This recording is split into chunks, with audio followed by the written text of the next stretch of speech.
Hello दोस्तों, फिर मैं आप लोगों के सामने हाजिर हूँ एक नया वीडियो लेकर के, जो कि किसके ऊपर है, डेसिमल नंबर के डिवीज़न के ऊपर। आप लोगों ने पिछला मेरा वीडियो देखा जिसमें बहुत ही अच्छा रिस्पांस रहा और आप लोगों को समझ में भी आई चीज़ें, जिसमें मैंने आप लोगों को बताया था कि डेसिमल नंबर अगर आते हैं हमारे पास, दो डेसिमल नंबर हो तो हम उनका एडिशन हो गया, सब्सट्रैक्शन हो गया, डिवीज़न हो गया या मल्टीप्लिकेशन हो गया, कैसे करेंगे। आप लोगों को, मैक्सिमम लोगों को समझ में आ गया, बट कुछ बच्चों का कमेंट्स आया कि नहीं सर, हमें जो है डिवीज़न में प्रॉब्लम जा रही है सॉल्व करते समय। तो मैंने कहा कि इसके ऊपर कोई बात नहीं, दूसरा वीडियो बना देते हैं। आज मैं वही वीडियो लेके आया हूँ और ये जो है मैं आपको इसमें डीपली समझा दूंगा। आपको दोबारा जिससे जो है डेसिमल नंबर के डिवीज़न में कोई प्रॉब्लम नहीं आएगी, है ना। देखते हैं एक एक करके कि किस किस टाइप के प्रॉब्लम आ सकते हैं या किस किस टाइप के केस बन सकते हैं। ठीक। सबसे पहला केस कैसा बन सकता है, जिसमें हमारे अंश में जो है डेसिमल हो और हर में डेसिमल हो ही नहीं। तो इस टाइप के सवाल करने के लिए क्या करना रहता है, हमें एक नॉर्मल तरीका है, जो अपन नॉर्मल करते हैं वैसे ही करेंगे। डिवीज़न कैसे करते हैं थे, हम यहाँ पे लिख लिया सारे अंक और इसको डिवीज़न कर देते हैं, है ना, भाग दे देते हैं। तो इसमें क्या करेंगे, 12 का पहाड़ा एक बार पढ़ेंगे, 12 एकम 12 और ये होगा यहाँ 1 बच गया। अब हमें उतारना है क्या, अगला नंबर 5। तो 5 हम उतारने गए, लेकिन हमें डेसिमल ने रोक दिया। डेसिमल ने कहा भाई क्यों उतारोगे तुम, हमने कहा नहीं साहब हमें ज़रूरत है। तो उन्होंने कहा अच्छा ज़रूरत है तो भाई इसके बदले हमें क्या दोगे। तो हमने कहा अच्छा आपको भी कुछ चाहिए। अब आप लोग जानते ही है, जो जहाँ बैठा होता है उसको कुछ ना कुछ चाहिए रहता है। तो हमने कहा ठीक है भाई, आपको कुछ चाहिए तो हम दे देंगे आपको कुछ, ये लीजिए हम आपको यहाँ पोजीशन दे रहे हैं। तो भाई वो मान गया, उसने कहा ठीक है आगे के नंबर उतार सकते हो, कोई दिक्कत नहीं। तो हमने कहा ठीक है भाई, तुम्हारा काम हो गया और हमारा भी काम हो गया। हमने अगला अंक उतार लिया। इसके बाद हमने 12 का टेबल, 12 का पहाड़ा एक बार फिर से पढ़ा, तो कितना गया, 12 एकम 12, फिर 3 आ गया। फिर अगला अंक उतारने की कोशिश करी, ये उतार लिया, कोई था ही नहीं तो नॉर्मली उतार लिया। अब क्या हुआ, 12 का पहाड़ा कितनी बार पढ़ेंगे, 3 बार, 12 एकम 12, 12 24, 12 3 36। ये हो गया 3 बार, ये 36 और ये कट गया, खत्म। कितना इजी था, कोई दिक्कत ही नहीं है। सिर्फ हमें ध्यान रखना है, अगर डेसिमल नहीं होता तो 113 आता आंसर, और डेसिमल था तो 1.13 आया, क्योंकि जब भी हमें यहाँ पे डेसिमल आता है तो उसको यहाँ पोजीशन देनी ही पड़ती है हमें, है ना। बहुत ही इजी है, कोई दिक्कत नहीं है इसमें। ठीक। ये पहला केस रहा। अब हम चलते हैं दूसरे केस के ऊपर कि अगर दूसरे टाइप का सवाल आ जाए तो क्या करना रहता है ना। दूसरे टाइप का सवाल किस टाइप के आ सकते हैं, ये देखते हैं। जैसे कि दोनों में है ना, इसमें केवल एक में था, अब दोनों में, अंश में और हर दोनों में है, डेसिमल है ना। तो उस केस में क्या करना रहता है, 1 3 5 6 इसको डिवाइड करना है 1.2 से, और यहाँ पे भी डेसिमल है। ठीक। तो क्या होता है नॉर्मली, एक तो मैं आपको तरीका बता देता हूँ और शॉर्टकट भी बता दूंगा, है ना। आप लोगों को क्लियर हो जाएंगी चीज़ें। तो नॉर्मल तरीका क्या होता है कि जब भी हम डेसिमल को चाहें तो हटा सकते हैं। कैसे हटा सकते हैं, अभी आप इस नंबर को भूल जाइए, डिवीज़न को। मान लीजिए मेरे पास 1.2 लिखा है, मुझे किसी ने कहा कि भाई इस नंबर को, डेसिमल नंबर को आप डेसिमल नंबर से हटा दो, कुछ भी करना पड़े आप हटा दो। तो हमने कहा अच्छा ऐसी बात है, तो हमने कहा ठीक है। तो इसको तरीका क्या होता है कि डेसिमल नंबर हटाओ और उसके नीचे डेसिमल की जगह 1 लिख दो, और इकाई की तरफ जाओ, इकाई की तरफ देखो कितने अंक आ रहे हैं, जितने अंक आ रहे हैं उतने 0 लगा दो। कितने अंक आ रहे थे, 1 अंक आ रहा था तो हमने 1 0 लगा दिया। तो ये बन गया 12/10। इसी को कहते हैं फ्रैक्शन। आगे चल के मैं आप लोगों को फ्रैक्शंस के बारे में ही पढ़ाऊंगा। तो डेसिमल नंबर को हम इजीली जो है फ्रैक्शंस में कन्वर्ट कर सकते हैं। यही चीज़ यूज़ करके हम यहाँ पे सॉल्व करेंगे सवालों को, अगर दोनों तरफ डेसिमल आ जाता है तो। ठीक। क्या करना रहेगा इस केस में, देखिए अब सवाल को देखते हैं। इसमें 1 3 5 6 यहाँ डेसिमल था, ठीक, और यहाँ पे था 1.2। तो हम क्या करेंगे कि ये डेसिमल हटाएंगे, डेसिमल हटाएंगे तो इसके नीचे में 1 आ जाएगा डेसिमल की जगह, और उसके बाद जितने अंक है उतने 0 आ जाएंगे। 1 अंक था 1 0 आ गया। सेम केस यहाँ पे भी होगा। तो क्या होगा, ये डेसिमल हट जाएगा और यहाँ पे डेसिमल की जगह 1, और इसके बाद जितने अंक है उतने अंक। अब ये क्या हो रहा है भाई साहब, अरे ये तो बड़ी बात हो गई। एक ऊपर भी मतलब भाग आ रहा है, फिर एक भाग आ रहा है, फिर 3। अब इसको कैसे सॉल्व करते हैं, तो इसको सॉल्व करने का क्या तरीका होता है कि अगर 3 भाग लगातार आ रहे हैं तो हम इस वाले डिवीज़न को, इस वाले भाग को मल्टीप्लाई में कन्वर्ट कर सकते हैं। और इसको अगर मैं मल्टीप्लाई में कन्वर्ट करूँगा तो नीचे के जो अंक होंगे वो चेंज हो जाएंगे। जो हर है वो अंश में चला जाएगा, जो अंश है वो हर में चला जाएगा। तो कैसा होगा, यह हो जाएगा ये 1356 अपॉन 10। ठीक, अब ये रहा, इसको मैंने क्या कर दिया, मल्टीप्लाई में कन्वर्ट कर दिया। तो ये क्या हो जाएगा, अब नीचे वाले अंक ऊपर चला गया और ये वाला अंक नीचे आ गया। सो ये इससे कट जाएगा और ये सीधा हो जाएगा 1356 अपॉन 12, है ना। अच्छा, ये एक तरीका है, यही तरीका है मेन करने का।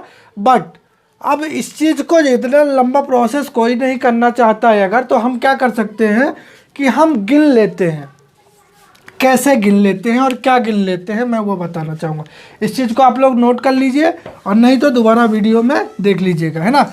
ये आप लोगों को क्लियर हो गया कि कैसे हो गया। मतलब ये अंक जो है ये डेसिमल हट के 1356/12 कैसे आया, ये आप लोगों को अभी मैंने सॉल्व करके बताया।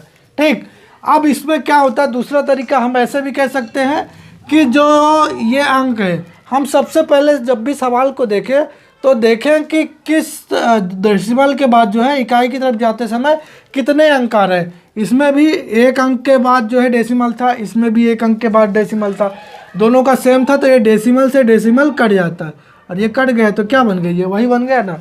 सो इतना कुछ करने की ज़रूरत ही नहीं है, इजीली कर सकते हो। ठीक, अच्छा, तो ये तो आप लोगों को समझ में आ गया कि ऐसा है। अच्छा, अभी एक केस कैसा हो सकता है कि मैंने कहा ठीक है भाई, ये तो जब पास दोनों सेम नंबर पे डेसिमल रहे, सेम पोजीशन पे, तब तो हम कर सकते हैं। लेकिन जैसे ये वाला सवाल है, यहाँ पे क्या है, यहाँ पे डेसिमल है, यहाँ पे तो हर में जो है एक के बाद है डेसिमल और अंश में है 2 अंकों के बाद डेसिमल है। तो इस केस में क्या किया जाए, तो जो पहला आइडिया अपनाया था वही वाला आइडिया अपनाइए। ठीक, लेकिन मैं आपको पहले वो आइडिया बताऊंगा फिर इसका शॉर्टकट भी बताऊंगा, है ना। तो पहला तो क्या करना रहेगा कि 1356 अपॉन 100। 100 कैसे आया, समझ में आया कि नहीं आया। 1 की डेसिमल की जगह 1, जितने अंक थे उतने 0। अब 1.2 यहाँ पे था, ठीक, इसको क्या किया, 1 यहाँ पे हटा दिया और ये 0 ऐसा हो गया। अब वही सीधी सी बात क्या किया, इसको अपन ने 1356 और ये रहा 100। अब इसको क्या किया, मल्टीप्लाई में, डिवीजन को मल्टीप्लाई में कन्वर्ट किया तो ये अंक चेंज हो गए। सो ये कितना हो गया, 12। अब इसको 10 से 10 कट गया तो कितना हुआ, 1356 अपॉन 10, सॉरी 10 इंटू 12।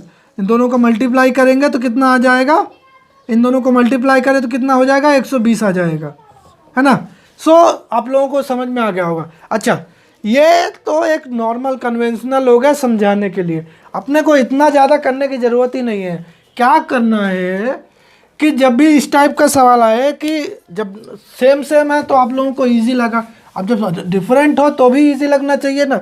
इसीलिए शॉर्टकट क्या कर सकते हैं हम कि जितने ऊपर है, मतलब डेसिमल के बाद जितने अंक है उतने 0 नीचे लगा दो और जितने डेसिमल के बाद नीचे अंक है उतने 0 ऊपर लगा दो, मतलब ऊपर वाले नीचे और नीचे वाले ऊपर। ठीक है, सो क्या रहेगा, हम लिख लेते हैं, मान लीजिए 1356 और ये लिख लिया 12। ठीक है, यहाँ डेसिमल लगा हुआ है। ठीक है, अभी हम कर क्या रहे हैं कि डेसिमल हटाना है तो क्या करेंगे, सबसे पहले ऊपर वाले को देखेंगे, ऊपर कितने हैं, 2 अंक है डेसिमल के बाद। ऊपर अगर डेसिमल के बाद 2 अंक हैं तो हम क्या करेंगे, नीचे 2 0 लगा देंगे, सिंपल। और नीचे कितने के बाद है, 1 के बाद, तो ऊपर 1 0 लगा देंगे, सिंपल। ठीक, और उसके बाद जो 0 कट रहा है उसको काट दो। अब क्या हुआ, वही आया ना जो आ रहा था, तो उतना कुछ करने की ज़रूरत ही नहीं है, सीधा सीधा सवाल है ना। नहीं समझ में आया तो एक बार फिर से बताओ। देखो क्या करना रहेगा, डेसिमल को देखते हैं सबसे पहले, है ना, एक एक करके हटाएंगे। पहले ऊपर वाले को हटाना है तो जितने अंक है उतने 0 लगा दो, 2 0 लगा दिए। नीचे वाले को हटाना है तो जितने अंक हैं उतने 0 लगा दो। जितने अंक मतलब डेसिमल के बाद इकाई की तरफ जाते समय जितने अंक है उतने 0 लगाना है, बस हो गया ना, इजी। सो ये इससे कट गया और ये 120 आ गया, तो उतना कुछ कैलकुलेशन करने की जरूरत नहीं है। ये तरीका भी आप लोगों को समझ में आ गया। अब बचा ये वाला तरीका, है ना, एक अलग केस जिसमें अंश में तो कोई नहीं है डेसिमल, लेकिन क्या हो रहा है कि हर में डेसिमल आ गया है। तो उसका इजी तरीका है ना, अभी तो बताया मैंने आपको, अंश का डेसिमल हटाना है तो हर में जीरो लगाओ, हर का डेसिमल हटाना है तो अंश में जीरो लगाओ। तो हर का डेसिमल मुझे हटाना था तो मैंने अंश में जीरो लगा दिया। अरे ऐसे कैसे हो गया? हाँ भाई ऐसे ही हो गया, कुछ है ही नहीं इसमें। अंश हर का डेसिमल हमें हटाना था तो क्या करना था, हमें सीधा डेसिमल देखा, डेसिमल के बाद जितने अंक हैं उतने जीरो अंश में लगा दो। हर का डेसिमल हटा रहे हैं तो अंश में जीरो लगाओ, अंश का डेसिमल हटा रहे हैं तो हर में जीरो लगाओ, है ना इजी। सो कोई टेंशन वाली बात नहीं, वो आप लोग थोड़ा सा वीडियो को 2-3 बार देखते तो समझ में आ जाता है ना। सो मुझे लगता है कि बिल्कुल आप लोगों का क्लियर हो गया, कुछ करना नहीं है इसमें, है ना। अब कुछ लोग बोल रहे होंगे कि यार इसको सवाल क्यों नहीं, डिवीजन तो मैं पहली बार में ही करवा दिया ना, ये सेम नंबर तो है और कोई सा भी डिफरेंस नंबर हो, नॉर्मल डिवीजन आपको आता है। डेसिमल हटाना कैसे है, सॉल्व कैसे करना है, वो मैंने आप लोगों को बता दिया है ना। सो बिल्कुल मेरे ख्याल से उम्मीद है कि सब लोगों को समझ में आ गया होगा, और नहीं आया है तो इस वीडियो को ज़रूर देखिएगा एक बार, और फिर भी ना आए तो कमेंट करिएगा। और उम्मीद है कि ऐसा हो ही नहीं सकता कि किसी को ना आया हो, है ना, क्योंकि बिल्कुल ईजी तरीका बता दिया मैंने तो, है ना। चलिए तो मिलते हैं नेक्स्ट वीडियो में, बहुत ही जल्द नया वीडियो आने वाला है ना। और चैनल को अगर सब्सक्राइब करोगे तो ऐसी अपडेट्स मिलती रहेंगी, और ऐसे छोटे छोटे ट्रिक्स और जो बेसिक है वो मैं आप लोगों को बताता रहूँगा, उससे क्या है आप लोगों का फ़ायदा होता रहेगा ना। तो चैनल को सब्सक्राइब करिए और वीडियो पसंद आया तो लाइक करिए, है ना। चलिए मिलते हैं नेक्स्ट वीडियो में, धन्यवाद।